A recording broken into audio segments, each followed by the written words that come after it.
নমস্কাৰ বন্ধুসকল, আশা কৰোঁ সকলো ভালে আছে। মোৰো ভালেই। কৰোণাৰ মহামাৰীৰ মাজতে চাওকচোন বতৰটো কেনেকুৱা ৰূপ লৈছে, একদম ধূলিময় হৈ গৈছে চবফালে। লগতে এতিয়া বৰষুণো আহি গৈছে। মানে ইমান শিল বৰষুণ, মানে মানুহ ক'তো ওলাবও নোৱাৰে, ওলাবতো নোৱাৰেই কৰোণাৰ কাৰণে, কিন্তু মানে এনেকুৱা পৰিস্থিতি হৈছে মানুহ ক'তো যাব নোৱাৰা হৈ গৈছে। যাৰ কাৰণে একো নাই বাৰু, ঘৰতে থাকক। কৰোণাৰ মহামাৰী যিহেতু ঘৰৰ পৰা ওলালে আমাৰ কাৰণে, নিজৰ কাৰণে বিপদ। ঘৰতে থাকক, ভালকৈ থাকক সকলো।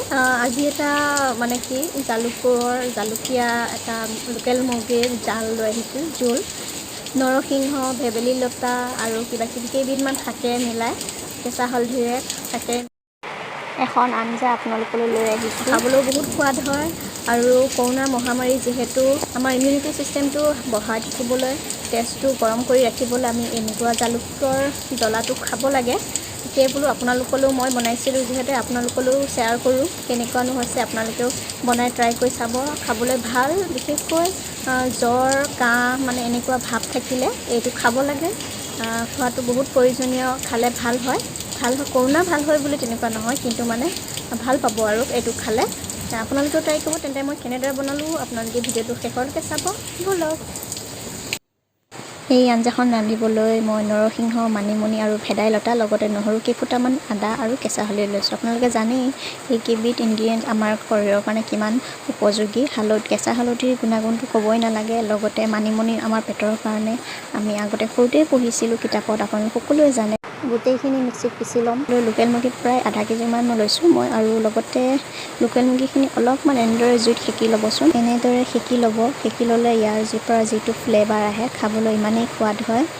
আৰু যিহেতু ইয়াত জালুকো দিব, লোকেল মুৰ্গী যিহেতু এনেও সোৱাদ, আৰু তাতে অলপমান সেকি ল'লে বহুতেই সোৱাদ হয়। আপোনালোকে এনেদৰে সেকি ল'বচোন কেতিয়াবা।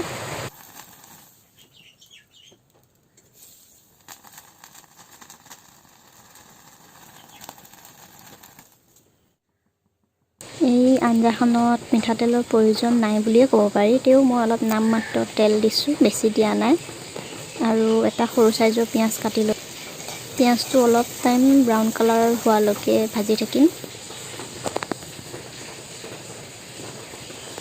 এতিয়া শাকৰ যোনটো পেষ্ট কৰি লৈছিলোঁ সেইখিনি দি দিম।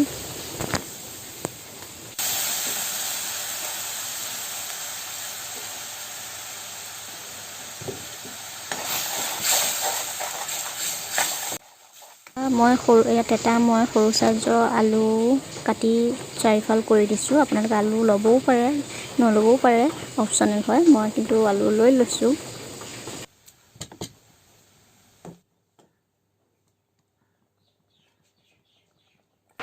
এতিয়া ইয়াত মাংসখিনি দি দিম।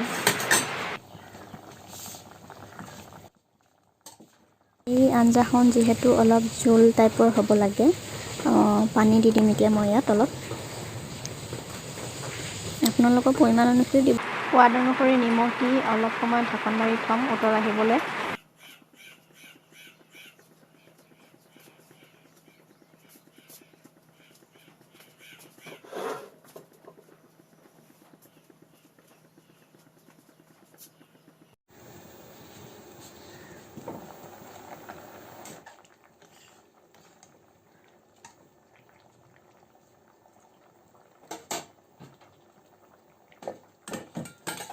এতিয়া ইয়াত মেইন ইনগ্ৰিডিয়েণ্টছ জালুক দিম।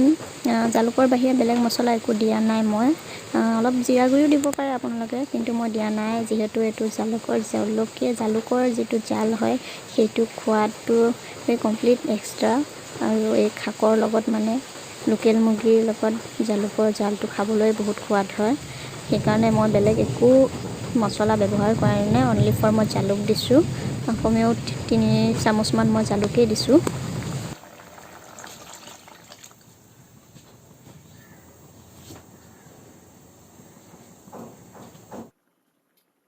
এতিয়া প্ৰায় 10 মিনিটমান সময়ৰ কাৰণে ঢাকন মাৰি থ'ম, মাংসটো সিজিবলৈ দিব লাগিব।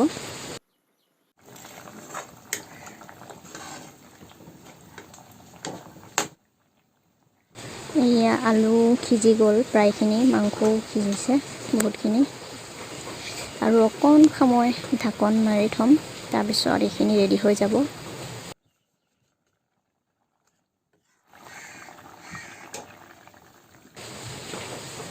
এইয়া হৈ গ'ল, ইমান ধুনীয়া এটা সুগন্ধি একদম মলমলাই আছে, কি ক'ম আৰু। এইয়া ৰেডি হৈ গ'ল, এতিয়া পৰিৱেশন কৰি দিওঁ। আজি দুপৰীয়া সাজত এয়া লোকেল মুৰ্গী জাল শাকেৰে বনালোঁ আৰু মৰিচা শাকত ঠাৰি ফ্ৰাই কৰিলোঁ আৰু তিতাকেৰেলাও ভাজিলোঁ। এই কৰোণা সময়ত তিতাকেৰেলাটো বহুত প্ৰয়োজনীয়, লগতে নেমু। ভিডিঅ'টো কেনেকুৱা পালে প্লিজ লাইক কমেণ্ট শ্বেয়াৰ কৰিব আৰু কমেণ্ট কৰি জনাব কেনেকুৱা হৈছে ৰেচিপিটো, আৰু আপোনালোকেও ট্ৰাই কৰিব বুলি মই আশা থাকিল। ঠিক আছে, আজিলৈ বাই বাই।